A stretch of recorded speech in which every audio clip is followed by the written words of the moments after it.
you ever felt like the person you show the world isn't who you really are? That uneasy feeling that creeps up on you every morning as you prepare to face the day, donning a mask you've perfected over time. A mask that allows you to fit in, be accepted, and avoid rejection and judgment from others. But deep inside, there's another person, an authentic person who yearns to be recognized, who desires to be able to express themselves freely, without fear of consequences. This silent pain of living torn between who you really are and who you think you were meant to be is one of the deepest sources of suffering in our lives. Today I want to talk to you about this inner division, this conflict that Carl Rogers, one of the most influential psychologists of the 20th century, identified as the root of much of our psychological unhappiness. Imagine for a moment that your life is like a house with many rooms. In some rooms, you allow yourself to be your full self, perhaps when you're alone or with someone you deeply trust. But in other spaces, especially those with more people, more expectations, more unspoken rules, we begin to close the doors.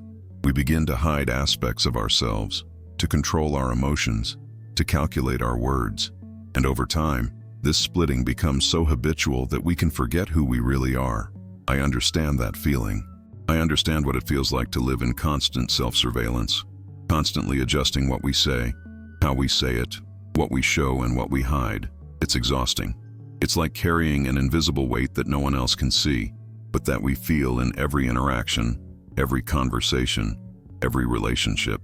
The good news is that there is a path to integration, to reuniting these divided parts of ourselves. A path that doesn't require complicated techniques or years of intensive therapy, although professional help can certainly be invaluable.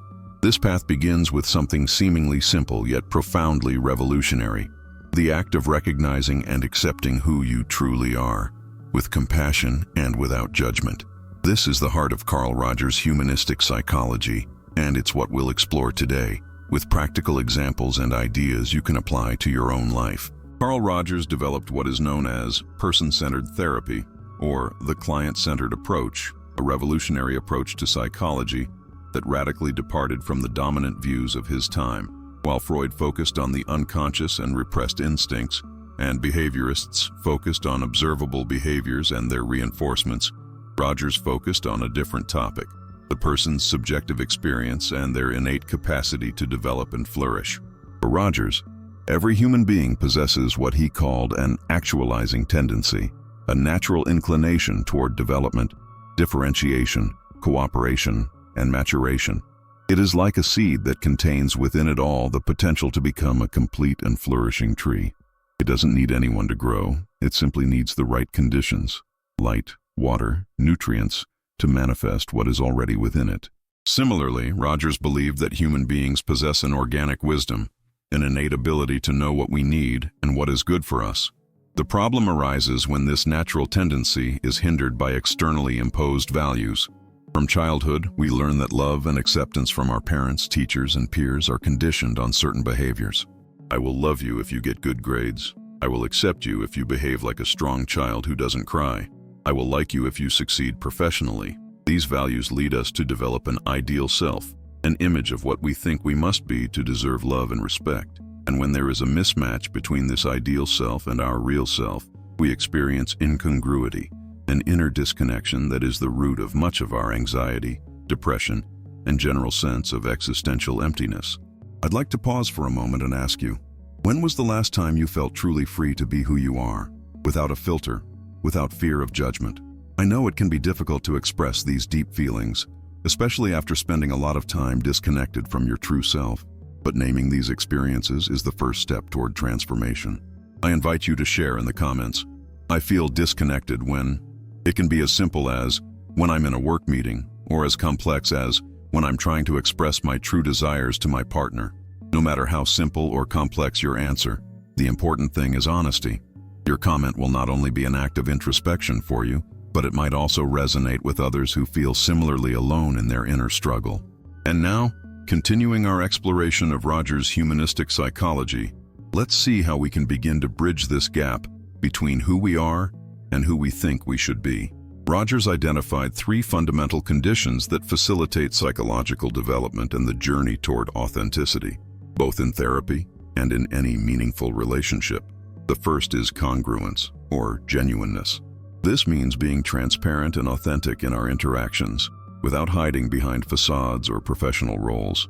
The second condition is unconditional positive acceptance, which involves fully accepting the other person without judgment or condition, recognizing their intrinsic value as human beings, regardless of their behaviors or feelings. And the third is empathic understanding, the ability to immerse oneself in the subjective world of the other and see things from their point of view, experiencing their emotions as if they were one's own, without losing the distinction between self and other.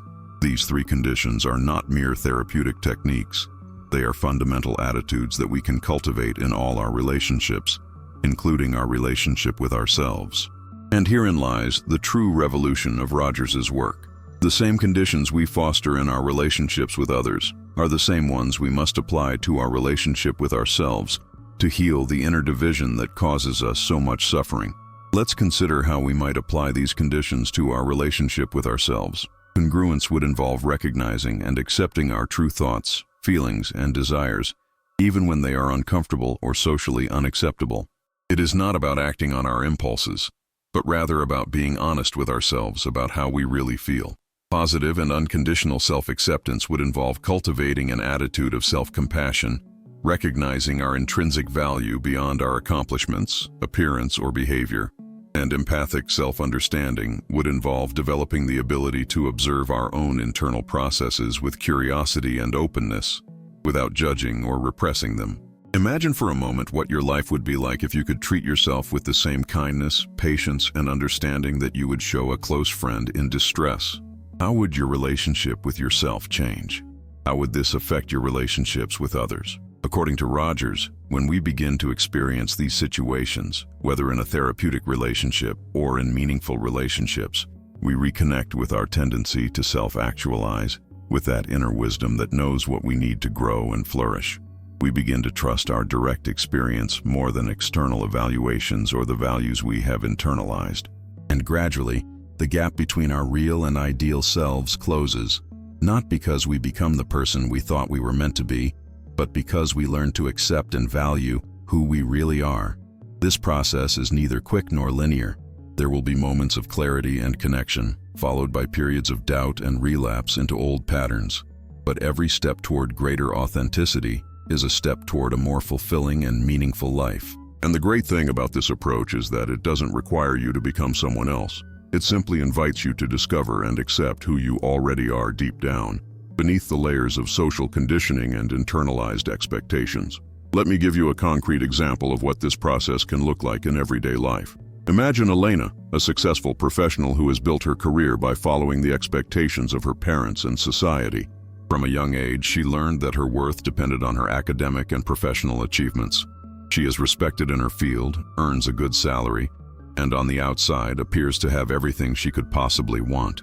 Yet internally, Elena feels a persistent emptiness, the impression that she is living someone else's life.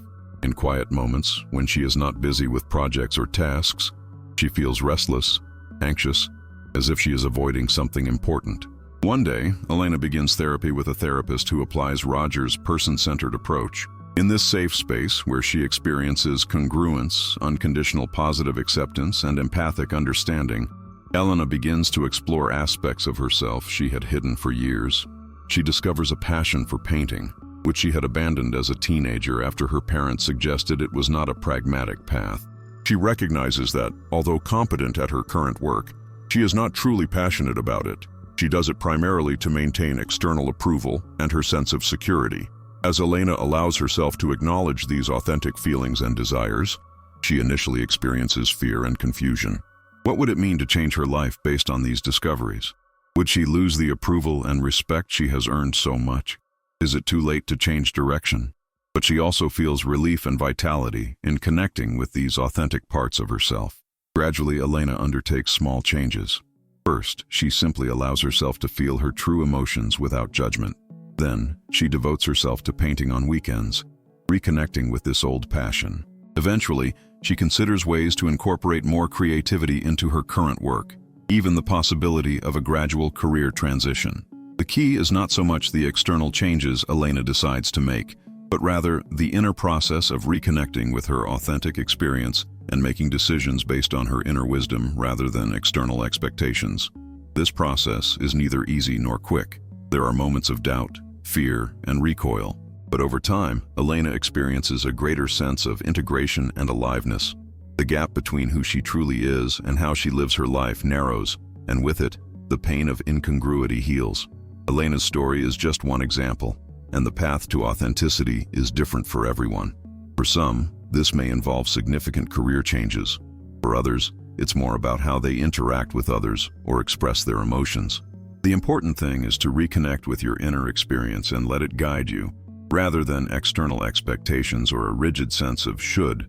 Rogers believed that this process of reconnecting with our tendency toward actualization is not only beneficial for the individual, but has broader implications for our relationships and for society at large. By becoming more authentic, we also become more capable of forming sincere and meaningful relationships with others. Authenticity fosters intimacy and deep connections because it allows us to be truly seen and known, and therefore to truly see and know others. Furthermore, people who are more connected to their inner experience tend to make choices that promote their growth and well-being, both for themselves and for those around them. They tend to be more creative, more adaptable, and more able to contribute positively to their communities. From this perspective, the path to personal authenticity is not an act of selfishness or self-righteousness. It is a fundamental step toward a healthier and more humane society. Imagine a world where more people felt free to be who they truly are, where masks and pretenses were less necessary, where we could meet in a space of authenticity and openness. Wouldn't that be a world with less conflict, less destructive competition, and more creative collaboration? This vision may sound utopian, but Rogers retained a profound optimism about the human potential for positive growth under favorable conditions. And every step toward greater congruity is a step toward that larger vision. So far, we have explored the fundamental concepts of Rogers's humanistic psychology and their connection to the pain of hiding who we truly are. I would now like to offer some practical reflections that may help you begin or deepen your journey toward greater authenticity. First, the practice of non-judgmental self-observation. Spend time regularly observing your thoughts, feelings, and reactions without labeling them as good or bad, simply observing what is present in your experience. This can be done through meditation, journaling, or simply moments of quiet reflection throughout the day. The goal is not to analyze or change anything, but simply to be present with what is, cultivating an attitude of empathic understanding toward yourself. Second, the practice of gradual honesty. Authenticity does not mean impulsively sharing every thought or feeling you have with everyone around you. Rather, it's a gradual process that allows you to be more authentic in your relationships, perhaps starting with people you trust or in less risky situations. You might start by honestly expressing your preferences when asked what you'd like to do, or by sharing an authentic opinion on a topic you care about, even if it differs from the prevailing opinion in your life. Third, practice self-compassion. When you discover areas of incongruity in your life or find yourself acting on your own beliefs rather than your authentic experience, treat yourself with the same kindness and understanding you would show a dear friend.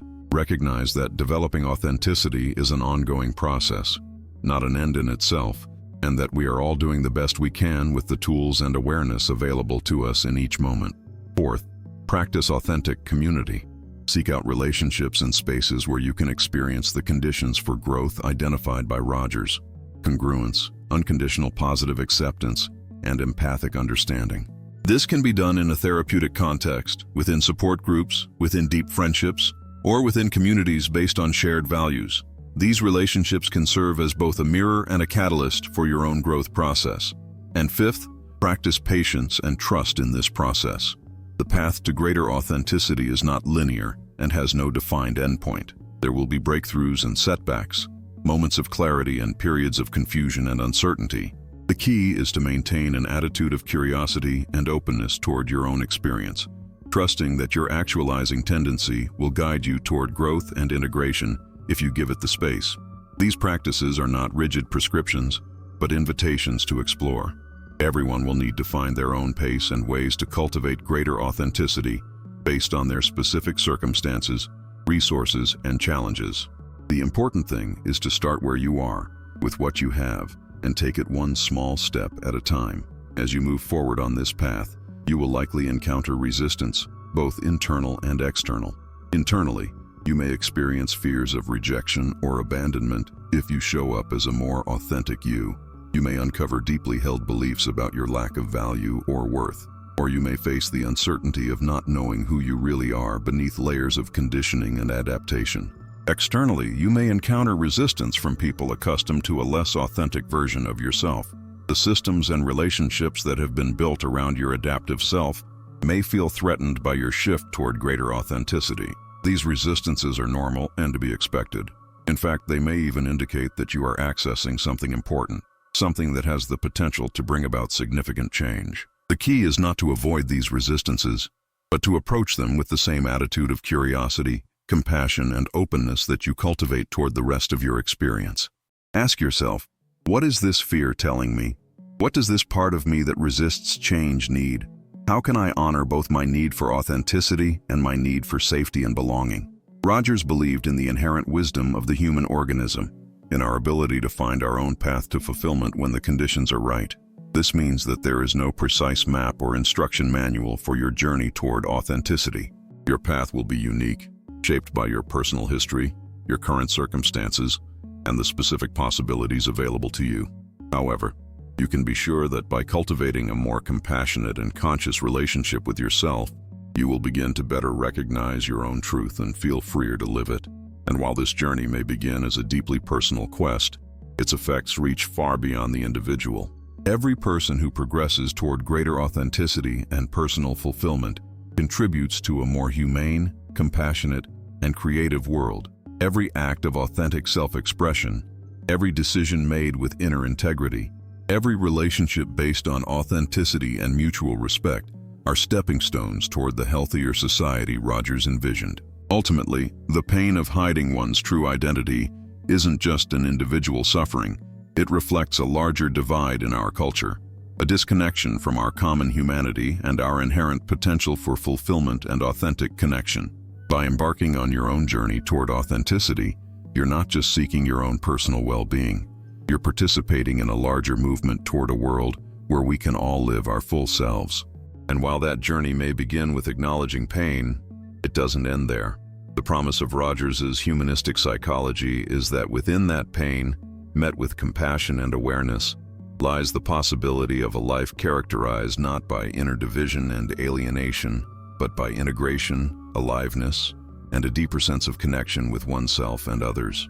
This is the gift of authenticity, and it's available to each of us, waiting to be discovered and claimed, one step at a time, one moment of truth at a time. If this exploration of Carl Rogers's path to authenticity resonated with you, if you felt that inner recognition of, yes, this is true for me too, I invite you to continue this journey of discovery with us.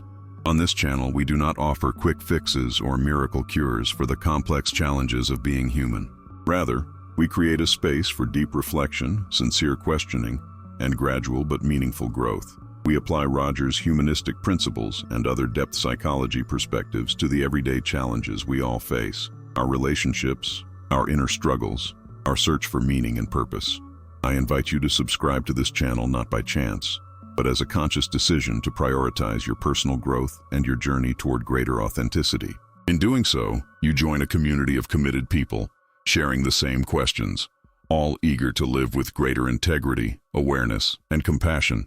Please turn on notifications to participate in this ongoing conversation, contribute your unique perspective, and benefit from the reflections of others. I will be here, week after week, to offer thoughts, tools, and questions that I hope can illuminate your path. Not as an expert with all the answers, but as a committed partner on the questions that truly matter. Thank you for being here today.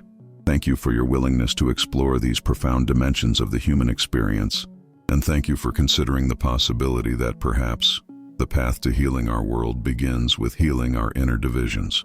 Until we meet again, I wish you moments of authentic connection with yourself and those around you. I'd like to conclude this exploration with a reflection on what it means to live authentically in a world that often seems to value appearance over substance, outward success over inner integrity. Authenticity is not a state of perfection achieved once and for all. It is not an end goal, but an ongoing focus, a commitment renewed each day to living according to our inner truth. even when doing so is uncomfortable or difficult. Being authentic doesn't mean you will never experience doubt, confusion, or moments of incongruity.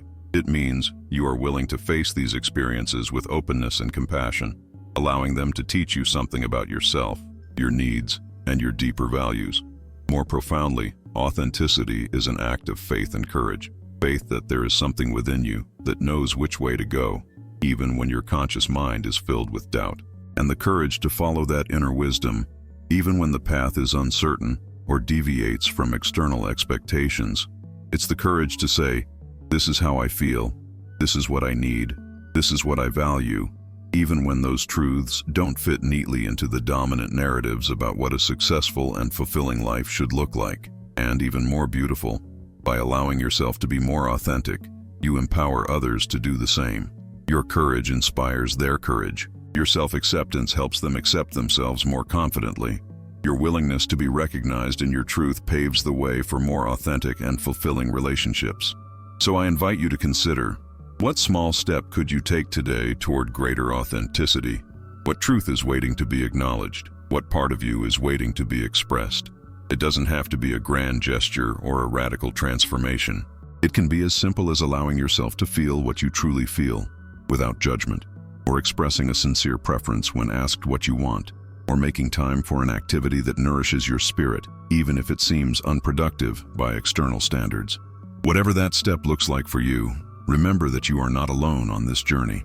We are all, in our own ways, facing the same fundamental challenge: how to be true to ourselves in a world that often seems to demand something different of us.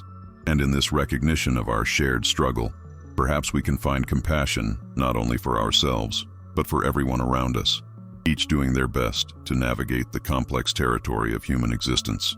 This, after all, is ROGERS' central message. Beneath the apparent divisions and conflicts lies a fundamental tendency toward growth, connection, and wholeness that we all share.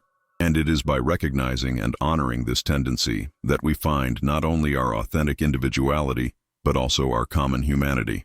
I thank you for joining me in this exploration and wish you courage, compassion, and clarity on your own path to authenticity.